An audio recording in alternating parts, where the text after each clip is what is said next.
benar, ya. Perkataan yang benar. Wa huwa Yahudi, padahal dia seorang Yahudi. Fal wajibu 'ala man arada an yuqayyima syakhsan taqyiman kamilan idza da'at al-hajatu an yadhkura masawi'ahu wa mahasinahu. Lalu kata Syekh rahimahullah, maka wajib atas orang yang ingin menilai seseorang dengan penilaian yang sempurna, jika dibutuhkan untuk melakukan penilaian tersebut, hendaklah dia menyebutkan keburukannya dan kebaikannya. Ya, harus adil.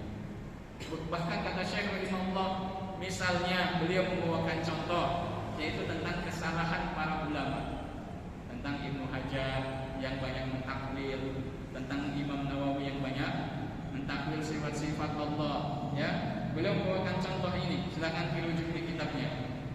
Ya. Kemudian setelah membawakan contoh ini, kata beliau apa? Lakin naltamisu lahumul udra. Akan tapi kita mencari alasan udur, pemaafan bagi mereka.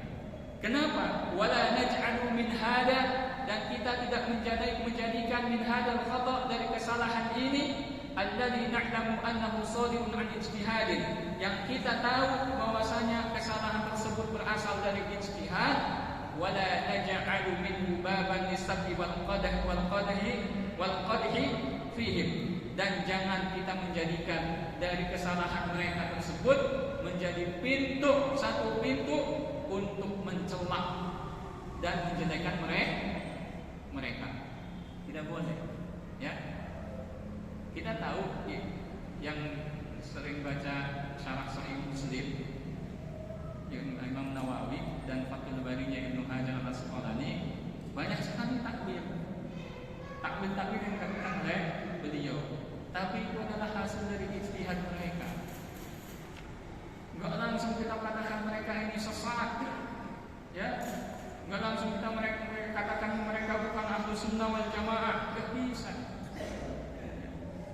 Masa sekali Ibnu Hajar dikatakan bukan Ahlus Sunnah wal Jamaah gara-gara mentakwil ayat-ayat sifat Allah, hadis-hadis sifat Allah? Enggak bisa. Harus ada timbangannya. Orang-orang serampangan itu seperti itu. Karena hanya sebab mentakwil saja langsung dikatakan bukan Ahlus Sunnah wal Jamaah. Kalau sebab ini saja langsung auto dikatakan bukan Ahlus Sunnah wal Jamaah, betapa banyak ulama, hampir semua ulama yang akan jatuh menjadi orang yang sesat, termasuk ulama yang masih hidup sekarang, Syekh Shalih Fauzan. Hafizahullah ta'ala. Karena beliau pun pernah mentakwil. Saya ada kitabnya soalnya. Saya ada kitabnya. Beliau mentakwil sifat Allah. Ya. Termasuk Syekh Utsaimin yang membawakan ini juga. Ya. Termasuk Syekh Abdullah Jibril, ulama-ulama Saudi saja, sana yang melakukan beberapa takwil. Dan saya ada kitabnya. Apakah kita akan auto katakan mereka sesat? Tidak. Hati-hati kita, ya. Hati-hati. Apalagi kita bukan ahlinya. Jangan ikut-ikutan jamaah sekalian. Jangan ikut-ikutan membahas perkara-perkara yang pelik. Cukup kita sebagaimana arahan Allah dalam surat Ali Imran tentang ayat-ayat mutasyabihat. Apa kata Allah? Warasikhuna fil ilmi yaquluna amanna bihi kullun min 'indi rabbina. Orang-orang yang mendalam ilmunya, mereka hanya mengatakan kami beriman dengan ayat-ayat mutasyabihat, semuanya dari sisi Tuhan kan. Sudah, nggak usah kita ikut-ikutan membahas.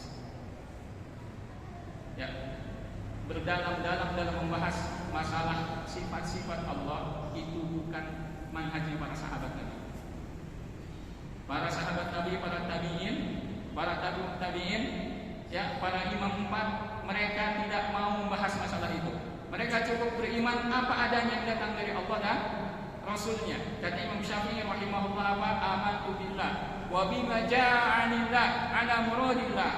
Aku beriman kepada Allah dan dengan beriman dengan apa yang datang dari Allah atas kehendak Allah, apa yang diinginkan Allah. Wa amantu bi Rasulillah wa bima ja'an Rasulillah ala muradi Rasulillah. Dan aku beriman kepada Rasulullah dan beriman dengan apa yang datang dari Rasulullah dan atas apa yang dimaksud dikehendaki oleh Rasulullah. Lihat dalam kitab Dum'atul I'tiqad kalangan Imam Ibnu Qudamah al-Maqdisi. Perkataan ini ada di sana banyak. Di antaranya perkataan yang saya sampaikan tadi, yaitu perkataan Imam Syafi'i rahimahullah. Jadi kembali tadi, ya, ulama ini apalagi ulama. Jangan menjadi celah pintu untuk mencela mereka. Tidak boleh. Kesalahan yang datang dari mereka karena sebab ijtihad mereka. Itu akidah. Apalagi hanya ijtihad masalah fikih. Perbedaan pendapat masalah fikih. Orang yang tidak belajar dengan baik nggak bisa membedakan mana usul akidah, mana furu akidah. Cabang akidah itu mana? Mereka nggak ngerti. Seakan-akan akidah nggak ada cabang. Padahal akidah ada cabang. Contohnya apa? Siksa kubur itu cabang akidah. Apakah di siksa kubur itu ruhnya saja atau jasadnya saja? Atau ruhnya juga dan jasadnya juga? Ini para ulama beda pendapat. Namanya cabang akidah ini. Ya, namanya cabang akidah. Nah, orang yang belajar hingga tadarruj nggak bisa ngebedain, tapi sangat disayangkan. Mereka yang belajarnya enggak bertahap ini, yang belajarnya enggak dari dasar dengan baik, mereka sudah tampil berani-beraninya menjadi sebagai mufti, menjadi sebagai hakim. Akhirnya apa? Akhirnya umat terpecah belah, terpetak-petak. Karena bukan orang ahlinya yang berbicara. Sama dalam tatanan fikih itu furu. Kalau kita bisa memahami, ya, maka kita tidak akan saling bertengkar satu sama lain. Saya berikan contoh sebelum saya sampaikan melanjutkan perkataan Syekh Utsaimin ini. Saya berikan contoh. Saya mau tanya hukum sa'i, hukumnya apa? Saya ditanya nih, kan harus Al-Quran dan Sunnah, harus Al-Quran dan Sunnah. Saya bawa contoh. Inna Safa wal Marwata min sya'irillah. Faman hajjal baita aw itamara fala junaha alaihi an yatawafa bihima. Ini sa'i. Orang yang haji dan umrah sa'i di Safa dan Marwah. Hukum sa'i apa? Hukum sa'i apa? Wajib, sunnah, atau rukun? Semuanya berkonsekuensi. Wajib, sunnah, atau rukun? Ini saya kasih contoh satu, bahwa kita ini jangan sembarangan memahami Al-Quran. Jangan petentang-petenteng terus, ya. Harus sesuai Al-Quran dan Sunnah, sesuai Al-Quran dan Sunnah tanpa kita merujuk kepada para ulama. Saya kasih contoh. Hukum sa'i dalam mazhab Hambali saja ada 3. Yang pertama, ini qaul ashab, qaul madhab dan qaul ashab. Rukun sa'i itu adalah apa? Sa'i itu adalah rukun. Pendapat pertama dalam mazhab Hambali. Yang kedua sunnah. Kenapa? Karena tadi kata ayatnya, dalam ayatnya Allah menyebutkan apa? Allah menyebutkan faman hajjal baita aw itamara fala junaha alaihi. Fala junaha. Kalimat raf'ul junah ini yadullu ala ibahah. Ya. Ini tidak menunjukkan pada wajib, tidak menunjukkan pada rukun, tapi menunjukkan pada kebolehan. Dan sunnahnya karena ada kalimat min sya'irillah. Kata mazhab Hambali, ini pendapat kedua, hukumnya sunnah. Yang ketiga, kata dalam mazhab Hambali sendiri, hukumnya wajib. Saya mau nanya, yang menetapkan hukum ini rukun, ini sunnah, ini wajib, ulama apa Allah? Ulama apa Allah? Ulama apa Allah? Ulama. Makanya kita tidak boleh sembarangan ngomong. Ya, nggak perlu kita pada imam 4 madhab. Kata Syekh Utsman Al-Khamis, orang yang menolak 4 madhab dia orang sesat. Dia orang sesat. Orang yang menolak 4 madhab itu orang sesat. Mereka yang membuat dasar-dasar bagaimana cara memahami Al-Quran dan Sunnah. Tidak sembarangan. Mereka punya guru. Imam Syafi'i punya guru Imam Malik. Imam Malik punya guru Rabi'ah al-Ra'i, ya. Imam Rabi'ah al-Ra'i punya guru Imam Nafi. Imam Nafi punya guru Abdullah bin Umar. Abdullah bin Umar punya guru siapa? Rasulullah sallallahu alaihi wasallam. Nyambung sanadnya, nyambung guru-gurunya sampai Rasulullah sallallahu alaihi wasallam. Maka tidak boleh orang yang menolak 4 madhab dia adalah orang sesat. Orang sesat karena 4 madhab ini adalah 4 madhab yang telah diakui, disepakati oleh semua ulama Islam. Ya. Kita tidak mau bermadhab, silahkan, karena kita bukan ulama. Yang bisa bermadhab itu hanya ulama. Kita mau orang awam. Madhab kita siapa? Madhab kita siapa? Guru kita. Tempat kita bertanya, itu madhab kita sebenarnya, ya. So saya mau tanya orang ngaku madhab Hambali, ngerti nggak madhab Hambali? Nggak ngerti kan? Orang ngaku madhab Syafi'i, ngerti nggak madhab Syafi'i? Naon ahli sunnah abad, naon ahli sunnah hayat, ngertinya? Nah, nggak ngerti, kita mah orang awam, nggak ngerti. Makanya orang awam mah biasa aja, kita mah jangan petentang petenteng, ya. Kamu merasa paling ngerti Al-Quran, merasa paling ngerti sunnah. Seakan-akan Al-Quran dan Sunnah itu tercerminkan dalam dirinya. Ya, yang lain tidak. Seakan pada dirinya. Kalau mau kasar saya jawab apa? Siapa lu? Ya, mencerminkan Al-Quran dan Sunnah seakan-akan pada dirinya. Ini orang yang harus di-PCR otaknya. Ya, barangkali ada virus dalam otaknya. Kita lanjutkan. Apa kata Syekh Utsaimin? Kemudian kata beliau, wa amma man arada an yadhkura al-jarha fil insan litahdhiri mimma qala fi hadhihi al-mas'alati fa hadha la ba'sa bihi. Maka adapun orang yang hendak menyebutkan, ya, menjarah, ya, dia ingin menyebutkan kekurangan kejelekan dalam seorang manusia untuk memperingatkan terhadap pendapatnya dalam masalah ini, maka tidak mengapa. Jadi kita menyebutkan itu bukan menjelekan orangnya, tapi mengkritisi kesalahannya. Kata Syekh Utsaimin, di anna hunaka farqan baina syakhsin yuridu an yuqayyima syakhsan taqyiman kamilan fa hada yajibu an yadhkura al-hasanati was-sayyi'at. Karena di sana ada perbedaan antara seseorang yang dia hendak menilai seorang lain dengan penilaian yang sempurna, maka ini adalah wajib bagi dia untuk menyebutkan kebaikan-kebaikan dan keburukannya. Tidak hanya keburukannya. Ya, saya mau tanya, Pak. Allah Subhanahu wa taala di dalam Al-Qur'an menyebutkan kebaikan orang Quraisy di surat apa, Pak? Orang Quraisy di surat apa? Di surat Quraisy. Li'ila fi Quraisyin ila fihim rihlatash shita'i was-shayf. Allah menyebutkan salah satu kebaikan orang-orang Quraisy itu mereka pintar bisnis. Kenapa Quraisy disebut Quraisy? Namanya bukan Quraisy itu. Kenapa disebut Quraisy? Ditaqabbus karena tukang bisnis, Pak, tukang dagang. Sering dagang. Musim semi dan musim panas, kebaikan mereka Allah sebutkan dalam Al-Quran. Padahal itu ketika masa jahiliyah, ya, ketika masa jahiliyah. Baik, kita lanjutkan.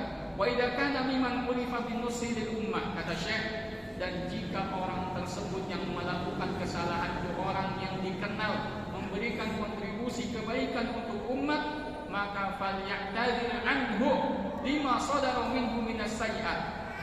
Maka hendaklah memaafkannya kesalahan yang muncul darinya.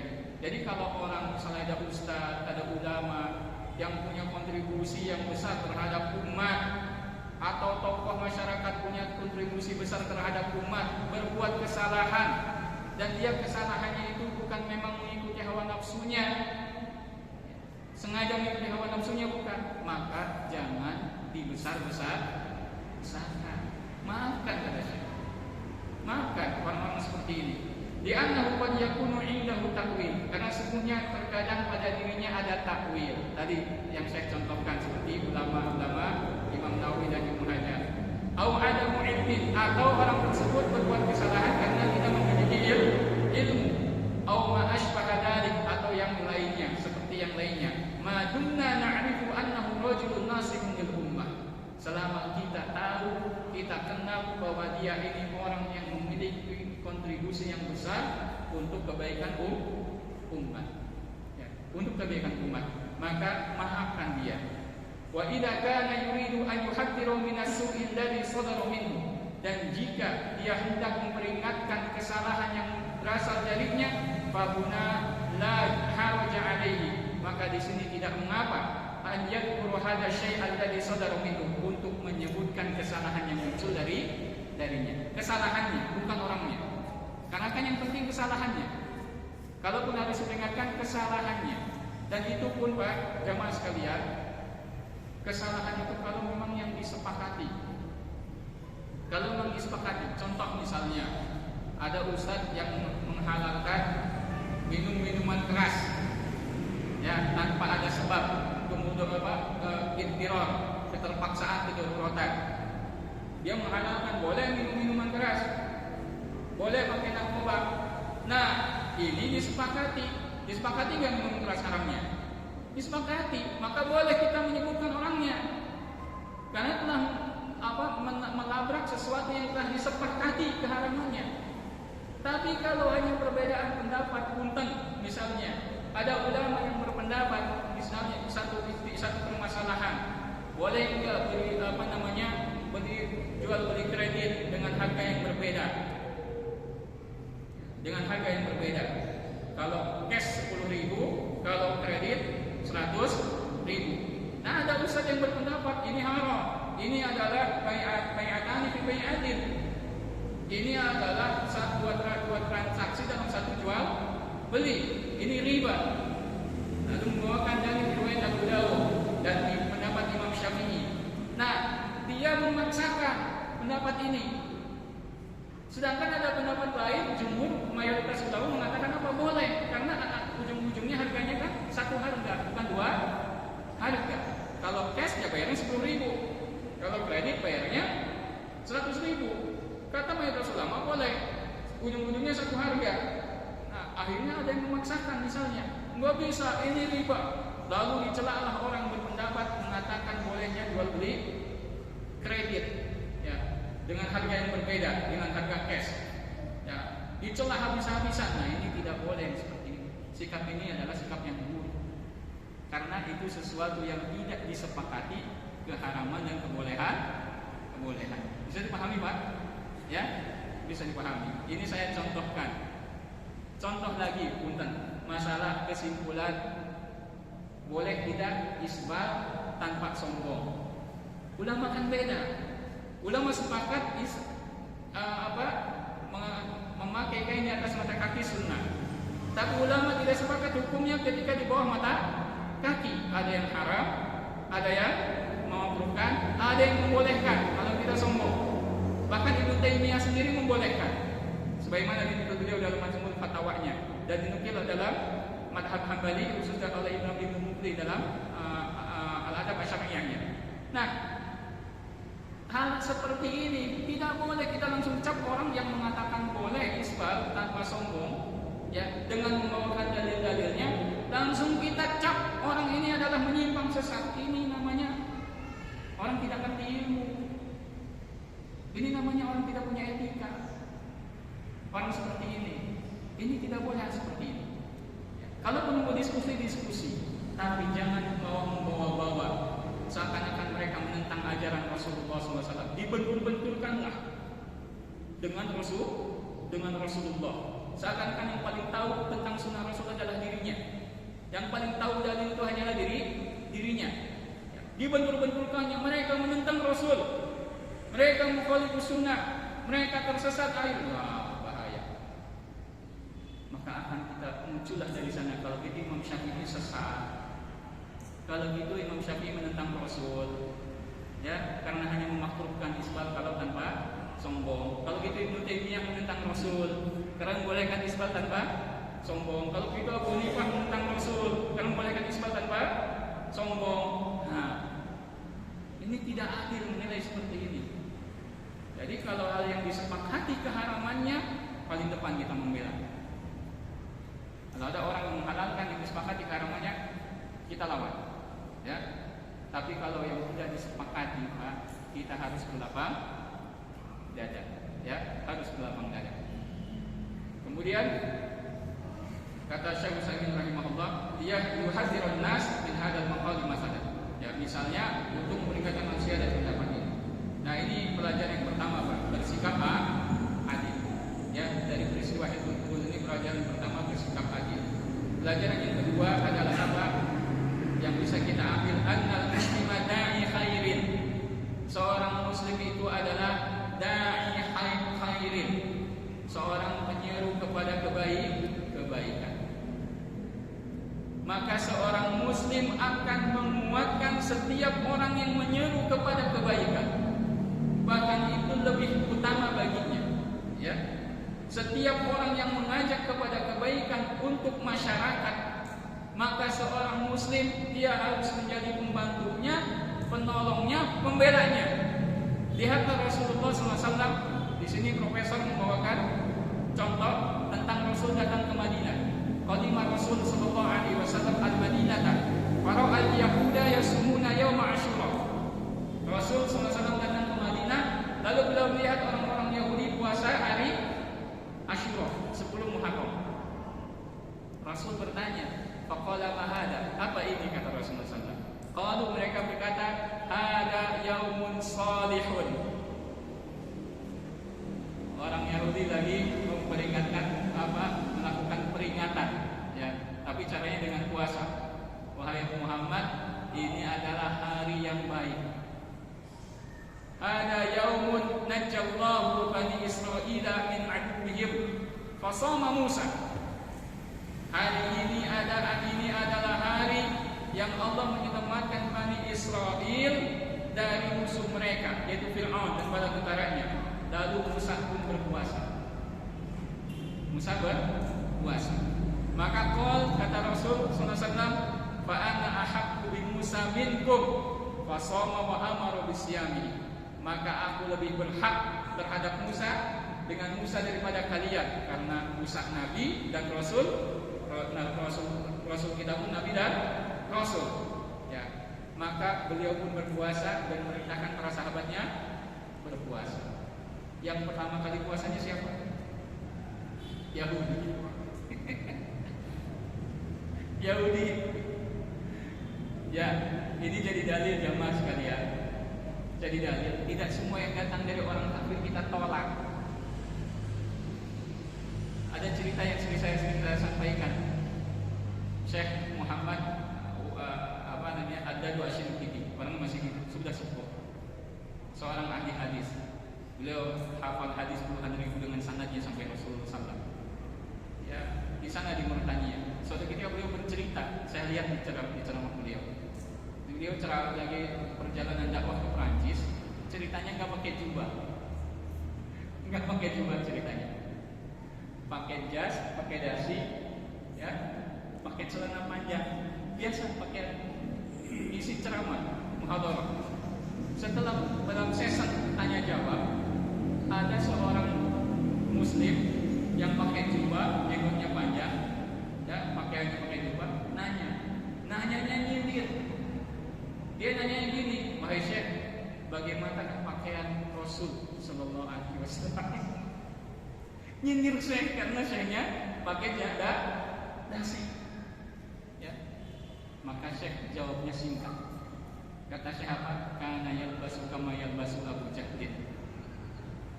Rasul pakai baju seperti Abu Jahal pakai baju. Ini kalau orang-orang yang apa? Yang itu berenangnya baru di pantai itu ngerasa pinter. Ya. Kata Syekh, kana yalbasu kama yalbasu Abu Jahlin. Rasul pakai baju seperti Abu Jahal pakai baju. Diam itu orang. Ini mengajarkan kepada kita, tidak semua yang datang dari orang-orang kafir itu harus kita tolak. Kebaikan yang datang dari mereka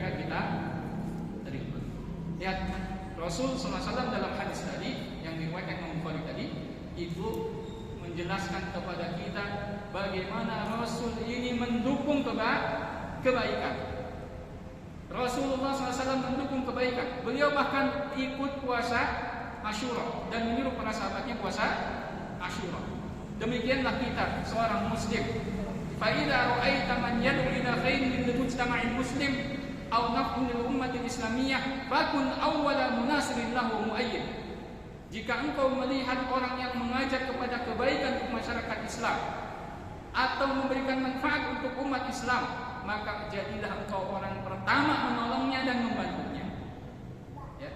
Kita hendaklah siapapun mereka, kalau mereka mengajak untuk kebaikan umat Islam, kita harus menjadi orang yang pertama membantunya dan menolong. Ya, Rasulullah SAW mendukung kebaikan walaupun datang dari orang-orang kafir. Ya. Dari orang-orang kafir. Jadi jangan sampai begini punya prinsip, orang itu harus ikut kita semua nih. Ya, harus ikut kita semua. Kalau datang dari orang lain jangan dibantu, kebaikan itu nggak usah dibantu. Tidak boleh seperti itu. Ini bukan prinsip yang diajarkan Rasulullah Sallallahu Alaihi Wasallam. Siapapun kebaikan itu berada dimanapun asalnya, dari siapapun dari saudara kita yang muslim, kalau dia memiliki ide-ide kreatif untuk mengajak orang kepada kebaikan, mendakwahi orang kepada kebaikan untuk kemaslahatan masyarakat, maka kita bantu.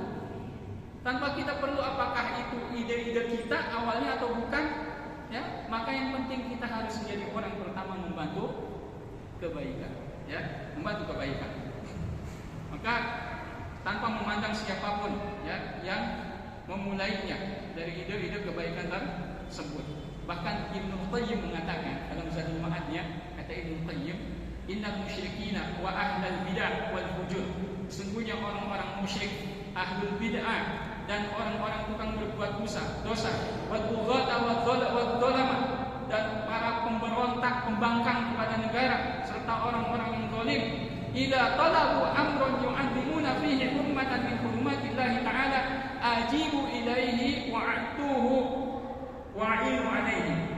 Kata Ibnu Qayyim al-Jauziyah, orang-orang musyrik, ahlul bid'ah, orang tukang berbuat dosa, orang yang suka membangkang pada pemerintah, orang-orang zalim, apabila mereka meminta pertolongan atas satu perkara yang di dalamnya mengagungkan syariat Allah, maka hendaklah bantu, berikan bantuan kepadanya, ya, sekalipun itu orang yang menyimpang, tapi ini untuk urusannya mengagungkan syariat Allah, urusannya mengagungkan syariat Allah. Bahkan kata Ibnu Qayyim, ya, kata Ibnu Qayyim, wa in mana'u ghairuhu sekalipun yang lain itu tidak mau membantunya, kita tetap bantu. Dan ini di akhirnya beliau mengatakan apa? Ini ada wahada min adaqil mawadin. Ini tempat yang paling adab, paling dalam, ya. Wa as'abiha, dan paling berat. Hal ini paling berat. Kadang kita ini beda pengajian saja nggak mau membantu, benar nggak? Saya mau tanya Pak, ya, ada orang nih di lingkungan, mungkin kita tidak sepakat dengan apa perayaan Maulid Nabi. Katakan kita tidak sepakat. Tiba-tiba panitianya minta dana ke kita, ya, untuk wedang makanan. Mau bantu nggak kita? Mau bantu nggak kita? Nah ini Pak yang belum bisa kita pahami. Saya mau tanya, ngasih makanan hukumnya apa? Ngasih makanan hukumnya apa?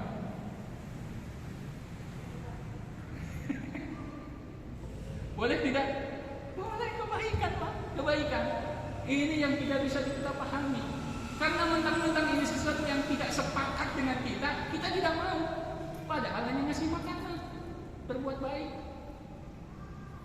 Lihat kitab Fathul Majid Tahqiq Syekh bin Baz dalam pembahasan adab li ghairillah, sembelihan untuk selain Allah. Ketika menjelaskan sembelihan untuk selain Allah, ya, menjelaskan hadis man dzabha li ghairillah faqad asyrak, barang siapa yang menyembelih untuk selain Allah dia telah berbuat syirik. Syekh bin Baz memberikan komentar apa? Kalau sembelihan itu disembelih dengan membaca bismillah sekalipun diberikan selain Allah, sembelihannya halal. Karena membaca bismillah. Hebatnya ulama di sini, Pak. Ya. Enggak serampangan ulama. Coba kita kata, boleh enggak makan makanan dari yang selamatan kematian? Haram. Haram dari mana? Indomie halal jadi haram. Indomie halal jadi haram. Kita enggak mau, akhirnya dikasih. Udah mangga datang, enggak usah ikut ya. Dikasih nolak-nolak. Haram dari mana? Dari mana? Haramnya dari mana? Indomie jadi haram, ya? Teh gelas jadi haram. Pemikiran apa seperti ini? Tidak bisa membedakan mana perbuatan yang memang melanggar dan mana yang dibolehkan di dalam. Lihat tadi contohnya Syekh bin Baz, ya, yang beliau mengatakan halal sembelihan selain Allah kalau disembelihnya dengan nama Allah. Itu halal dimakan dengan membaca bismillah. Saya pun tidak setuju dengan pendapat beliau, tapi saya memuji kedalaman ilmu beliau. Bisa membedakan masalah. Kalau sembelihan yang diserahkan selain Allah itu ada kesyirikannya, tapi kalau sembelihannya disembelih dengan nama Allah, itu makanan yang halal. Wala ta'kulu ya mimma lam yuzkar ismullahi alaihi wa innahu lafisq. Yang dilarang itu oleh Allah yang disembelih tidak dengan nama Allah. Ya, bisa dipahami Pak di sini ya. Ya, ini seorang muslim, siapapun mereka yang berbuat kebaikan, mengajak kepada kebaikan, maka seorang muslim harus menjadi apa? Orang yang paling pertama kali untuk membantu mereka, untuk menolong mereka, siapapun mereka. Selama itu untuk kemaslahatan Islam dan kaum muslimin, untuk menegakkan syiar-syiar Allah Subhanahu wa taala. Demikian Pak dua pelajaran yang saya ambil dari kitab Fiqhus Sirah karangan Profesor Dr. Zaid Abdul Qadir Zaid, ya, yang Fiqhus Sirah ini kitab yang direkomendasikan oleh para dai, para asatidzah, ya, untuk diajarkan kepada umat. Salah satunya guru kami yaitu Dr. Kiai Haji Agus Hasan Basori, ya, pimpinan pesantren Al-Um di Malang, Ustaz Agus Hasan Basori. Beliau punya kajian khusus kitab Fiqhus Sirah. Saya suka mengikuti beliau. Demikian belajar